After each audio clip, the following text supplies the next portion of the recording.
Hi friends, இன்றைக்கி நம்மளுடைய சேனலில் நம்ம டே டு டே லைஃப்பில் பயன்படக்கூடிய ஒரு 6 பயனுள்ள குறிப்புகள் தான் நான் உங்கள் கூட ஷேர் பண்ணிக்க போகிறேன். வாங்க அது என்னன்னு சொல்லிட்டு பார்க்கலாம். இப்போ ஃபர்ஸ்ட் டிப் பார்க்கலாம். நம்ம யூஸ் பண்ணுற நெயில் பாலிஷ் வந்து சம்டைம்ஸ் கட்டி ஆகிடும், இல்லைனா அந்த பாட்டிலே வந்து நம்ம ஃபுல்லாக யூஸ் பண்ணி முடிச்சுட்ருப்போம். நெயில் பாலிஷ் வந்து உங்களுக்கு ரொம்ப கட்டி ஆகிடுச்சுன்னா அதில் லைட்டாக நெயில் பாலிஷ் ரிமூவர் நீங்கள் சேர்த்துட்டு நல்லா ஷேக் பண்ணும்போது உங்களுக்கு நல்லா லிக்விடாக மாறிடும். அது திரும்பவும் நீங்கள் யூஸ் பண்ணிக்கலாம். ஆனால் ஒரு நாள் 2 நாளுக்கு மேலே அது கையில் நிற்காது. உங்களுக்கு அந்த பாட்டில் ஃபுல்லாகவே க்ளீன் பண்ணணும் அப்படின்னா திரும்பவும் நெயில் பாலிஷ் ரிமூவரை கொஞ்சமாக சேர்த்துக்கோங்க. இப்போ பாருங்கள், லிக்விட் மாதிரி மாறி இருக்குது. நான் திரும்பவும் இதில் கொஞ்சமாக நெயில் பாலிஷ் ரிமூவரை சேர்த்துட்டு நல்லா ஷேக் பண்ணிக்கிறேன்.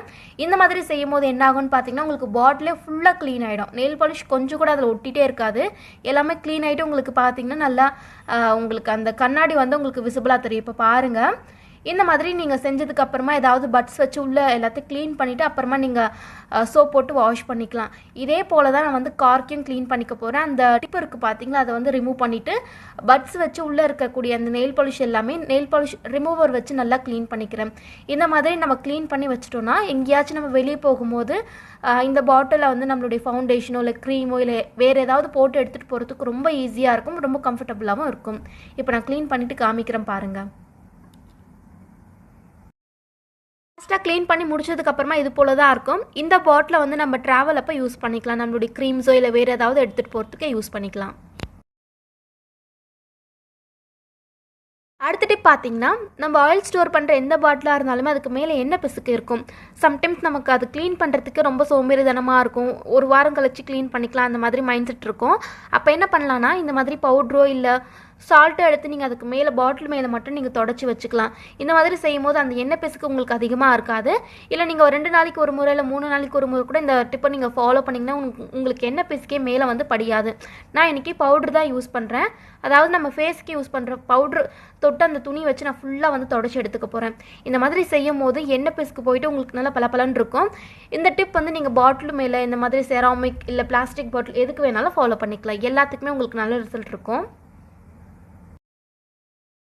அடுத்து என்னென்னு பார்த்தீங்கன்னா, நம்ம வீட்டில் சப்பாத்தியோ இல்லை பூரியோ செய்யும் போது உங்களுக்கு சீக்கிரமாக இந்த சப்பாத்தி வந்து தேய்ச்சி முடிக்கணும்னா என்ன பண்ணலான்னா, நீங்கள் அந்த சப்பாத்திகளுக்கு ஃபுல்லாகவே பெருசாக மாவு திரட்டிட்டு இந்த மாதிரி வாட்டர் பாட்டிலில் கட் பண்ணி வச்சுக்கோங்க ஃப்ரெண்ட்ஸ். மேலே இருக்கக்கூடிய அந்த ஷேப் மட்டும் கட் பண்ணி எடுத்துக்கோங்க. அதை வச்சு அந்த மாவில் ப்ரெஸ் பண்ணும்போது உங்களுக்கு ஷேப் கரெக்டாக வரும். ஒரே டைமிங்கில் நீங்கள் வந்து 2-3 இந்த மாதிரி வந்து தேய்ச்சி முடிச்சிடலாம். உங்களுடைய சப்பாத்திகள் நல்லா பெருசாக இருந்துச்சுன்னா நீங்கள் 4 கூட செஞ்சுக்கலாம். மேலே 2 கீழே 2 இந்த மாதிரி ப்ரெஸ் பண்ணி எடுத்துக்கலாம். உங்களுக்கு வேலை வந்து சீக்கிரமாக முடிஞ்சிடும், ஷேப்பும் கரெக்டாக வரும்.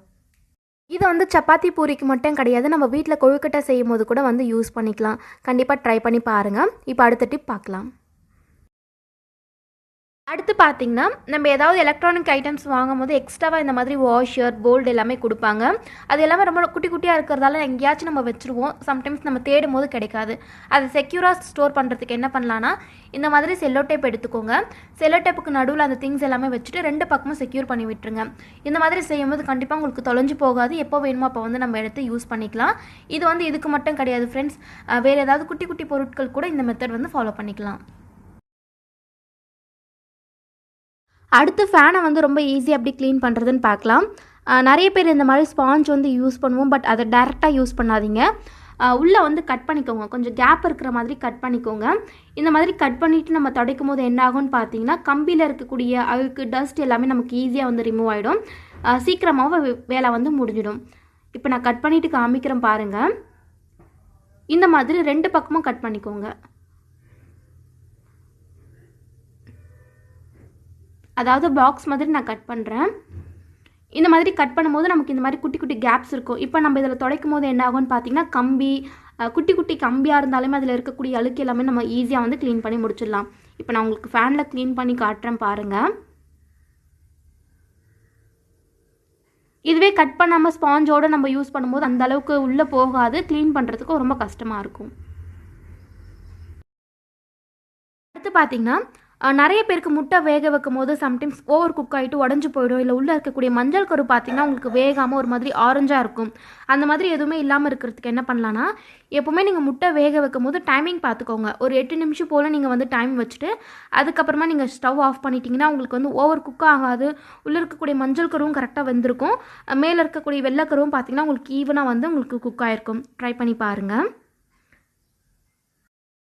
அவ்வளோதான் ஃப்ரெண்ட்ஸ். இந்த டிப்ஸ் எல்லாமே உங்களுக்கு பிடிச்சிருக்கும், பயனுள்ளதாக இருந்திருக்கும்னு நினைக்கிறேன். என்னோடய வீடியோஸ் உங்களுக்கு பிடிச்சிருந்தால் மறக்காமல் சேனலுக்கு சப்ஸ்கிரைப் பண்ணிக்கோங்க. இது போல் இன்னொரு வீடியோவில் பார்க்கலாம். தேங்க்யூ.